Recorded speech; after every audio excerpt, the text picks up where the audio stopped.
If you got killed during an alien invasion and were forced to relive the same day every time you died, what would you do? In this highly requested How to Beat video, we'll see if we can outsmart an opponent who can see the future, survive, and ultimately attempt to beat the aliens in Edge of Tomorrow. The Earth has been overrun by aliens. They landed outside of Germany 5 years ago and have since taken millions of human lives. As a response, countries from around the globe have banded together and created the United Defense Force. It's basically one massive military army. Thanks to their combined efforts and a woman named Rita Vertasky, they've pushed the aliens back and finally taken a solid victory at Verdun in France. The United Defense Force will now initiate Operation Downfall, an event in which they will engage the aliens in a pincer maneuver. Attack them from the front, then flank them from behind while they're occupied and wipe them all out, once and for all. That's where a man named William Cage enters the picture. He's a major in the US military and by all accounts is nothing more than a TV personality. Don't let his dashing uniform distract you. He is not a soldier, which makes what's about to happen very strange. Cage is flown out to the United Defense Forces headquarters and General Brigham welcomes him with open arms. The general briefs him on the events of the coming day, Operation Downfall, which confuses Cage. The general then tells him to have a seat, and he's like, I got good news and I got bad news. What are the good news? You're about to make a major contribution to the human race. And what is the bad news? You're going to the front lines. Wanna bet?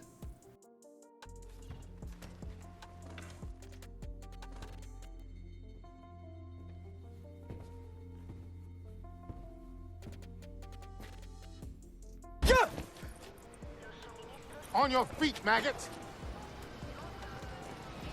So yeah, there's a bit of a misunderstanding here. Cage thinks he's here as a consultant, while the general wants to send him into the midst of battle with a camera crew. Cage responds that, hey dude, you can't do that. I work for the US military and we got freedom, baby! But no, the general's apparently already spoken to his CEO and he now owns Cage. And Cage is like, yeah, okay, that's fair, but how about this? You either find someone else, or those millions of people I convinced to join your army, their deaths will be pinned on you.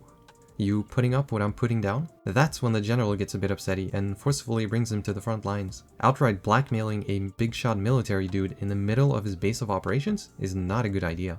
In this scenario, the simplest solution is really the best one. The general was ready to let Cage walk right out the door, and we could have taken that time to call our supervisor. If he confirms that yeah, we are under Mad Eye Moody's command, I would be out of there. We could go just about anywhere and not return until the battle is over. Or if need be, we could even bunker down in the bathroom. Sadly, Cage didn't go that route and instead wakes up in a military base less than 24 hours before Operation Downfall. He's greeted by a sergeant and unsuccessfully tries pulling rank. Master Sergeant Farrell then enters the conversation and agrees to do Cage a favor and give him his phone call. Obviously, it's all a ruse because Cage has allegedly stolen an officer's uniform and been branded a deserter, so tough luck, son. We're then introduced to J-Squad, who are given the menial task of watching over Cage and keeping him out of trouble. I find it surprising that no one recognizes Cage, considering he's been all over television, but that can't be helped. Cage will no longer be able to escape, as J-Squad is watching him like a hawk, and he's forced to go along with them for now. Personally, I would look to pair up with whoever was integral in pushing back the aliens in Verdun, aka Rita Vertasky, or ally myself with the French. If the French can fight off an alien invasion with nothing but baguettes and striped sweaters, I want them on my team. When morning arrives, they suit up their fancy armor and board their aircrafts. Our ideal plan at this point should just be to hang as far back as possible and try to stay out of the action. Remember, Cage is a charming pretty boy TV personality with a rank. That does not make him a useful soldier. We are way better off letting the others do the heavy lifting. Unfortunately, our plan goes out the window as they end up getting ambushed and shot down. Cage lands hard in the water, but escapes without any serious injuries. The others aren't as lucky, as it is a complete slaughter, with people dying left and right. That's when Rita Vertasky arrives on the battlefield.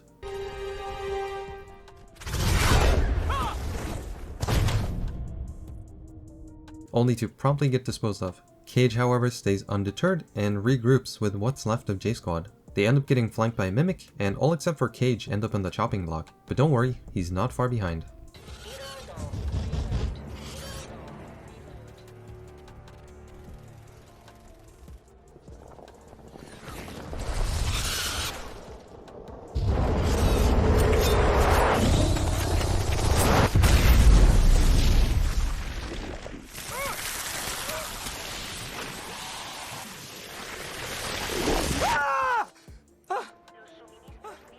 However, instead of arriving at Heaven's Gate, Cage wakes up back at the base. He's not only alive, but he also has an extreme sense of deja vu. We now run down the exact same events as earlier. Sergeant Farrell's speech, introduction to J-Squad, eating cards, gearing up for combat, getting shot down, and finally arriving on the beach. This time though, he attempts to save Rita, but instead of thanking him, she steals his battery and leaves him for dead. Holy fuck! I have to say, Cage is a bit of an idiot. Experiencing the exact same event one time is a coincidence. Twice is an anomaly. Thrice is when you start to wonder, and 4, 5, 6 times, every single interaction and sentence repeating itself, yeah, it's obviously the same day. So now that Cage is back at the base for a third time, he tries to convince Sergeant Farrell that he's reliving the same day over and over again. Before Farrell can even introduce himself, Cage knows his name and points out where he's from, but gets dragged along to J-Squad anyway.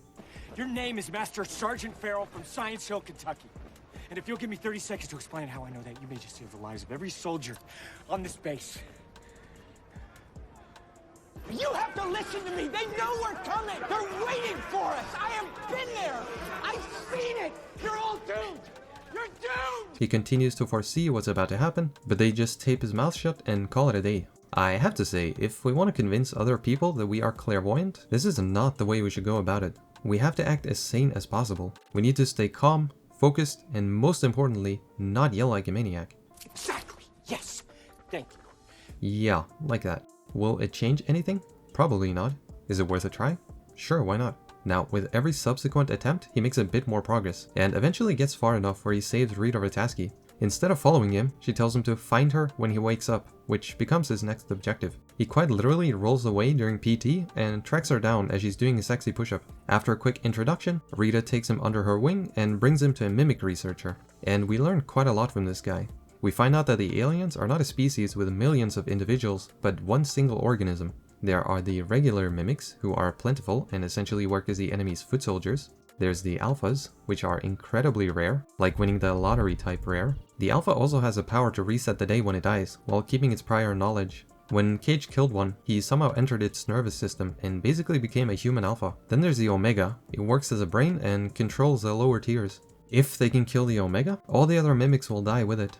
And in regards to Cage's newfound powers, the exact same thing happened to Rita before we're done. She killed an alpha and was infused with its blood. That's why they know all this.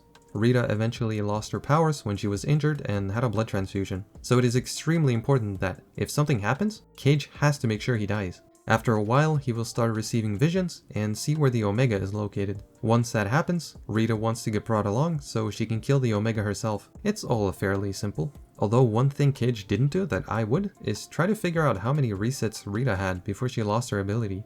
It doesn't have to be super accurate, but at least having a rough estimate could be helpful, as we don't actually know if we have an unlimited amount of resets. There could only be a matter of time before the aliens realize there's a bug in their system that needs to be exterminated. But as Cage is willfully unprepared for what's to come, he has to start a long and tedious training process. It costs him quite a few more resets, but he eventually starts having visions of the Omega. That's when they start planning to escape the beach, and they will have to do it through trial and error. So Cage has to keep dying. And he dies again. And again.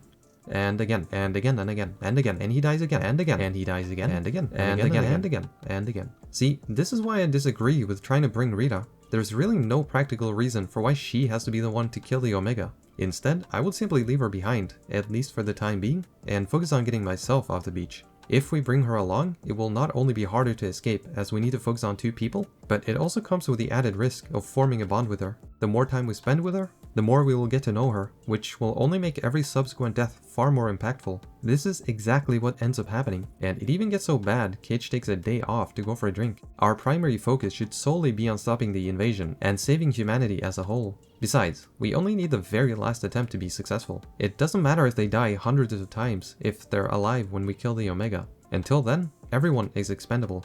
After many failed attempts, they finally make it off the beach and get onto the open road. Cage tries to get Rita to open up, but she's very reluctant to do so as she's already experienced what Cage is going through. After a short drive, they run out of fuel and leave behind both a car and supersuit. They make their way to an abandoned farm and find a very convenient helicopter in the back. It also turns out that Rita has been injured, so they patch her up while discussing their next move. Cage wants to siphon the helicopter's fuel and continue with the car, but Rita says that they're flying and refuses to budge. Cage accidentally gives away that they've been here before, and then reveals there's no getting past this point. No matter what they do, Rita will die here.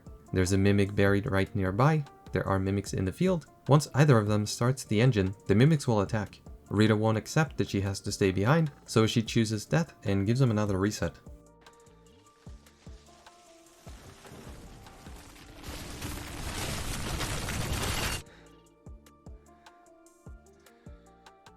God damn, Rita is stubborn as shit. And this is why I said we should have left her back at the base. She's letting her pride impact her decisions. Instead, there's a much easier alternative. All she has to do is stop being a baby and let Cage deal with the Omega. He's already more than capable of handling himself, and if something does happen to him, Rita will then have to act. Cage now ditches Rita altogether and goes off on his own. He successfully outmaneuvers the farming mimics and reaches where the Omega is supposed to be. But instead of finding the Omega, there are two mimics waiting for him. Now that they know the visions are a lie, they have to come up with an alternate strategy, and they have just that. Dr. Researcher Dude built a transponder that will let them access the aliens' network. Kind of. All they need to do is stick it in an alpha.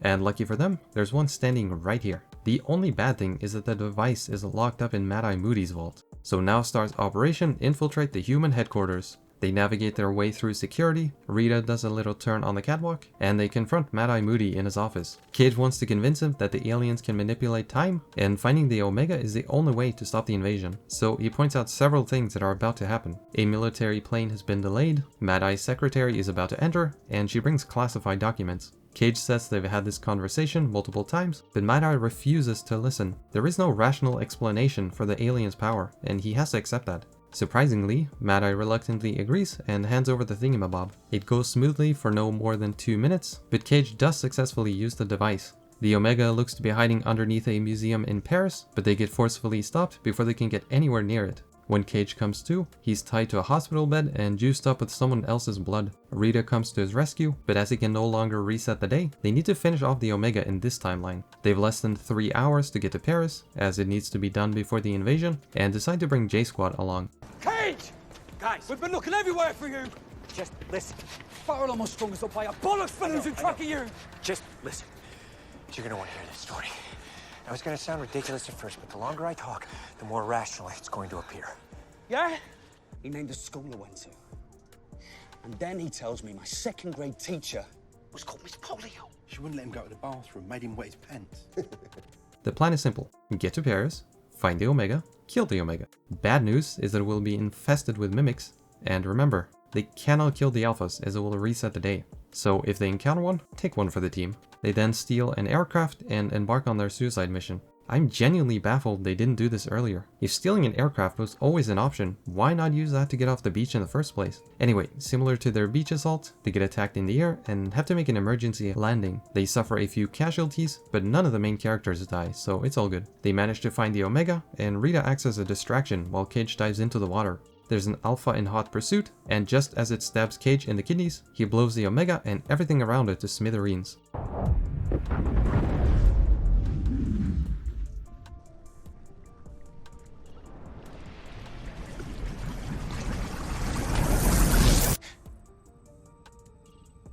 With the aliens now defeated and the day reset a final time, Cage prepares to spend the rest of his life with a woman he has never met. But what do you think? How would you beat the aliens in Edge of Tomorrow? Let me know with a comment down below, and have a damn good day.